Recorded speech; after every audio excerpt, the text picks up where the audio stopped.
Bismillahirrahmanirrahim. Assalamualaikum warahmatullahi wabarakatuh. Saya Adila Fitriani dari kelas A mata kuliah Kitab Hadis Primer. Baiklah, di sini saya akan mempresentasikan Kitab Hadis Primer mengenai Sunan Ad-Darimi. Yang pertama, biografi Imam Ad-Darimi. Nama lengkap Imam Ad-Darimi adalah Abdurrahman bin Abdirrahman bin Al-Fat bin Bahram bin Abdis Somad. Kemudian kunyahnya adalah Abu Muhammad. Beliau juga dinisbahkan kepada Al-Tamimi, yaitu kabilah di mana beliau bernaung. Beliau juga dinisbahkan dengan Ad-Darimi, yaitu nisbah kepada Darim bin Malik dari Bani Tamim.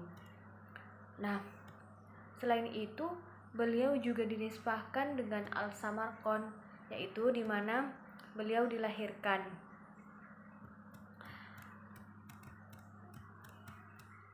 Imam Ad-Darimi ini dilahirkan pada tahun 181 Hijriah di kota Samarkand, di mana pada saat itu pada tahun itu juga adalah tahun wafatnya Ibnu Al-Mubarak. Kemudian Imam Ad-Darimi ini wafat ketika usianya 75 tahun pada hari Kamis tahun 225 Hijriah, dan dikuburkannya pada keesokan harinya, yaitu pada hari Jumat.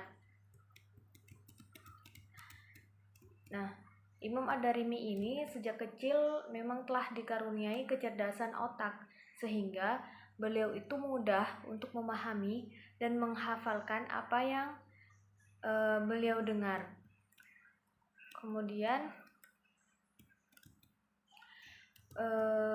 beliau juga adalah sosok yang tawadhu dalam hal menuntut ilmu, mendengar hadis dari kibarul ulama dan sigurul ulama.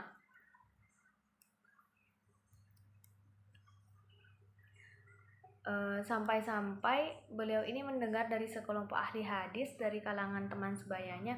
Akan tetapi beliau juga merupakan orang yang sangat efektif dan sangat berhati-hati, karena beliau ini menganggap hadis dari beberapa orang yang terpercaya dan thiqoh, dan tidak meriwayatkan hadis dari setiap orang. Kemudian rihlah beliau ini dalam rangka menuntut ilmu.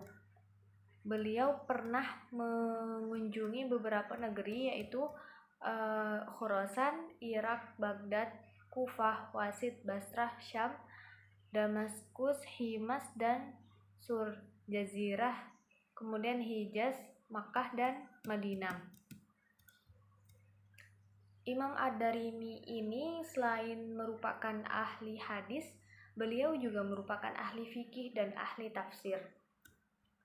Dalam bidang hadis, beliau adalah hafidz sekaligus kritikus hadis yang sangat paham terhadap ilal al-hadis dan ikhtilaf al-ruwat.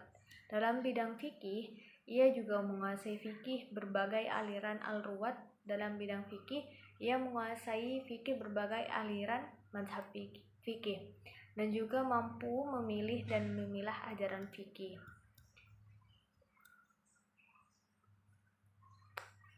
Kemudian dalam bidang tafsir, beliau ini ahli di bidang ma'ani Al-Quran. Nah, Muhammad bin Ibrahim bin Mansur Al-Sirazi mengomentarinya sebagai musafir yang sempurna.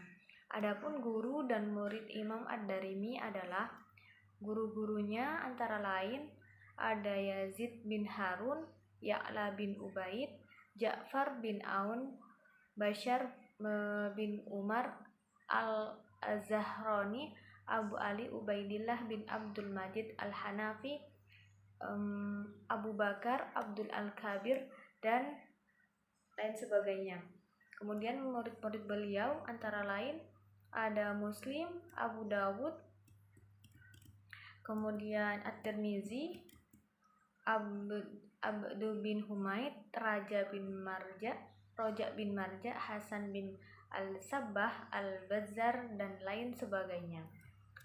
Nah, selanjutnya yaitu identitas kitab Sunan Ad-Darimi.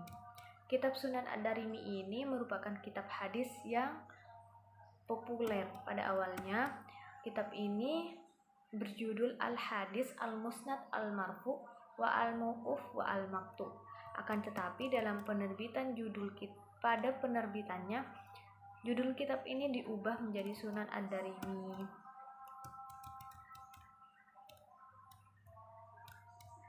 Latar belakang penulisan kitab Sunan Ad-Darimi. Di antara karya-karyanya yang terkenal dari Imam Ad-Darimi ini adalah kitab hadis yang pada awalnya beliau beri judul dengan Al-Hadis Al-Musnad Al-Marfu wa Al-Mauquf wa Al-Maqtu. Akan tetapi dalam penerbitannya, judul hadis tersebut diubah menjadi Sunan Ad-Darimi. Di kalangan muhaddisin, karya Imam Ad-Darimi seringkali disebut sebagai kitab musnad, akan tetapi lebih populer dengan penyebutan Al-Sunan. Bahkan menurut Al-Suyuti, penyebutan Al-Sunan lebih tepat karena kitab tersebut tersusun dalam bentuk bab, bukan berdasarkan nama-nama sahabat sebagaimana yang tertulis dalam kitab-kitab musnad. Kemudian poin selanjutnya, jumlah hadis dan kualitas hadis dalam kitab Sunan Ad-Darimi.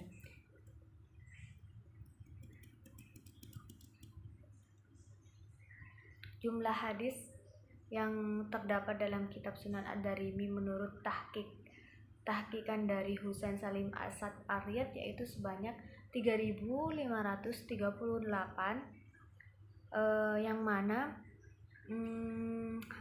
yang mana diawali dari muqaddimah dan diakhiri kitab Fadail Al-Quran. Mengenai kualitas kitab Sunan Ad-Darimi ini, nah, kitab Sunan Ad-Darimi ini menempati posisi yang tinggi. Hal ini disebabkan karena keimanan Imam Ad-Darimi, kemampuan menghafal dan keluasan pengetahuan serta tingginya tabaqat Imam Ad-Darimi yang melebihi Imam Muslim dan penyusun kitab lainnya, dan juga disebabkan oleh banyak sanad-sanad sahih yang terkandung dalam kitab Sunan Ad-Darimi yang mempunyai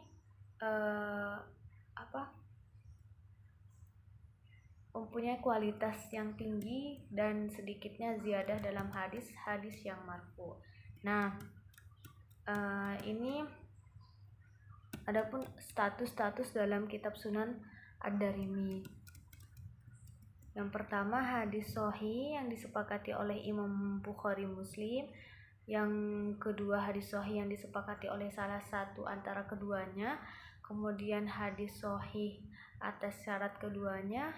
Kemudian hadis sahih atas syarat salah satu antara keduanya. Hadis hasan, hadis sazah, hadis mungkar. Akan tetapi hadis mungkarnya itu hanya sedikit. Kemudian di sini ada juga hadis mursal dan mauquf, akan tetapi ada turuk atau jalur lain yang menguatkannya. Kemudian poin selanjutnya yaitu sistematika penulisan kitab Sunan Ad-Darimi. Ini teman-teman bisa melihat sendiri di makalah yang saya tulis. Kemudian lanjut ke poin selanjutnya yaitu pemikiran-pemikiran inti. Nah, pemikiran-pemikiran inti ini, yang pertama, Sunan Ad-Darimi itu menyusun kitab Imam Ad-Darimi itu dalam menyusun kitab Sunan Ad-Darimi ini dengan sistematika sebagaimana yang digunakan oleh penyusun kitab-kitab fikih. Kemudian dalam kitab Sunan Ad-Darimi ini juga berisi hadis-hadis yang marfu, mauquf, dan maqtu. Kemudian dalam kitab ini juga Imam Ad-Darimi tidak berkehendak untuk memperbanyak sanad. Dan kemudian yang terakhir, Imam Ad-Darimi ini juga tidak berkehendak memperbanyak penggalan terhadap hadis. Nah, kemudian lanjut poin selanjutnya yaitu perbandingan dengan kitab lain.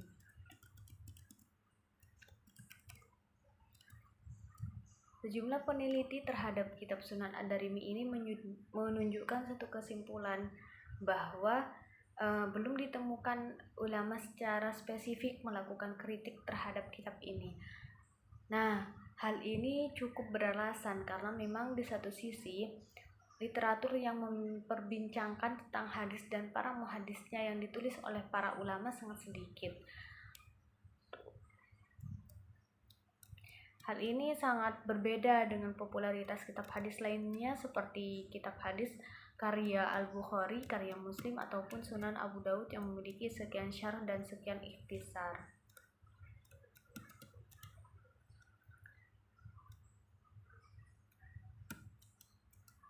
Kemudian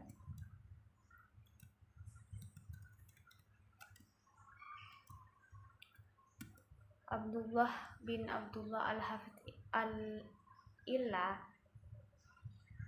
yang merupakan beliaulah yang merupakan satu-satunya ulama yang berpendapat bahwa seharusnya kitab kitab Sunan Ad-Darimi ini dimasukkan sebagai kitab ke-6 setelah Al-Kutub Al-Khamsah, menggantikan kitab Ibnu Majah. Nah, penempatan kitab Sunan Ad-Darimi sebagai pengganti Sunan Ibnu Majah dalam pandangan Al-Ilah disebabkan oleh ketelitian dan ketekunan Imam Ad-Darimi, sehingga dalam karyanya tersebut sangat sedikit ditemukan perawinya yang dhaif dalam kitab. Jarang juga ditemukan hadis munkar dan sad, walaupun di dalamnya terhadap hadis mursal, bahkan hadis mauquf. Kemudian poin yang terakhir yaitu kelebihan dan kekurangan kitab Sunan Ad-Darimi. Di sini disebutkan bahwa kekurangan kitab Sunan Ad-Darimi itu adalah kitab Sunan Ad-Darimi itu hanya populer di kalangan ulama dan ahli hadis saja. Akan tetapi di kalangan ulama pada umumnya itu tidak banyak dikenal, karena hal ini disebabkan Sunan Ad-Darimi tidak banyak mengemukakan tambahan hadis dari apa yang sudah ada dalam Al-Kutub Al-Sittah, di samping isi kandungannya yang memuat asar, mauquf, dan maktub.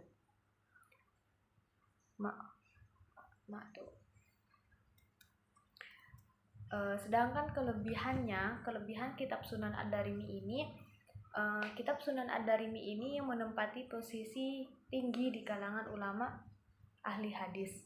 Hal ini karena keimaman penulisannya dan kemampuan hafalannya, kekuasaan pengetahuan, serta ketinggian tabaqatnya yang melebihi Imam Muslim dan penyusun kitab sunnah yang lainnya. Juga hal ini disebabkan oleh dalam kitabnya banyak terdapat sanad-sanad sahih yang tinggi kualitasnya. Tidak ada ziyadah, maksudnya sedikit ziyadah dalam hadis-hadisnya yang marfu. Di samping itu Imam Muslim dan para penyusun juga banyak meriwayatkan hadis dalam kitab Sunan Ad-Darimi ini sebagai mustakhraj dari apa yang ada di dalamnya. Mungkin itu yang dapat saya sampaikan. Kurang lebihnya mohon maaf. Nun wal qalami wa ma yasturun. Wassalamualaikum warahmatullahi wabarakatuh.